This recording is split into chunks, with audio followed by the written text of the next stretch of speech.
رادیو رسوده است و من آماده هستم که در چند دقیقه دیگر به شما بینندگان عزیز سرخط خبرهای روز رو بگویم و فراموش نکنید که ساعت 1 به وقت پراگ من شما رو در پخش مستقیم برنامه خبری با گزارش‌های روز و جالب منتظر میشم. اما تا آن دم بازار سوخت. این دفعه یک بخش یک لخت فروشی مواد خوراکواری بازار مرکزی خوالینگ به کام آتش رفته است. شاهدان گفتند که سوختار نیمه شب 20 می رخ داده و با کمک آتش نشان‌ها خاموش کرده شد. حجم زیانی رسیده از این آتش سوزی تا به حال معلوم نیست و مقامات به تحقیق حادثه آغاز کردند. البته در برنامه خبری ما در این باره صحبت میکنم، اما باید گفت که آتش گرفتن بازارها در تاجیکستان سالهای اخیر زیاد به مشاهده میرسد. مقامات در چند حالت گفتند که رعایت نکردن قاعده های بی‌خطری سبب آتش گرفتن بازارها شده است. از جمله سبب سوختار در بازار سلطان کبیر شهر دوشنبه را مقامات در ماه ایون سال گذشته رسیدگی کوتاه نقل های برق نامیده بودند. همین گونه در این سوختار ده ها تاجر زیان دیدند. از اون پیش تا 20 سال 2017 کاروان بزرگترین بازار دوشنبه نیز آتش گرفته بود که در نتیجه آن صدها تاجر زیانی عظیم دیدند و مفلس شدند. بازار نوی فرخور هم تا 20 همان سال آتش گرفت و صدها نفر مال و اموال زیادشان را از دست دادند. خبر نو در رابطه با سیم کارت ها.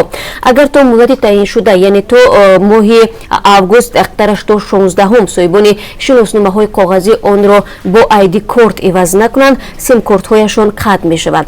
این حرف را معاون وزیر کارهای داخلی امروز ضمن جلسه پارلمانی به زبان آورد. بر علاوه برای با استفاده دادن سیم کارت به کسی دیگر جریمه تعیین شده است، یعنی که جزا سخت‌تر گردید.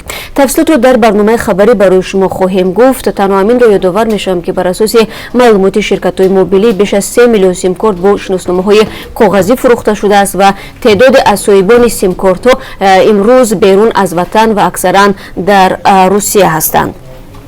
آغاز محاکمه 7 زاده تاجیکستان با اتهام تروریسم در مسکو. طبق فرضیه تفتیشات گویا این زادگان تاجیکستان و طرفداران گروه دولت اسلامی بهار سال 2017 جمع شده نقشه عمل تروریستی در روی قطار بلند سرعت سامسون را کشیدند. باز هم به ادعای تفتیشات وقتی این عملیات ناکام می شود گروه مذکور خواستند ترکش انجام دهند، ولی هنگام تحقیق حادثه در روی آهن آنها را آشکار و بازداشت نمودند. محاکمه تا آخر همین ماه ادامه میکند و مقامات تاجیکستان هنوز به این پرونده واکنش نشان ندادند. شپرک ها به اصطلاح تاجیکستان را ترک میکنند و ظاهرا مهمانی شپرک هایی که چند روز اخیر نگرانی ساکنان مناطق مختلف کشور را به بار آورده بودند به پایان میرسد. شروع از هفته گذشته مردم از سیلای شپرک ها خواطر شده درباره سبب های پیدایش و ضررناک بودن و یا نبودن آن زیاد سوال میدادند.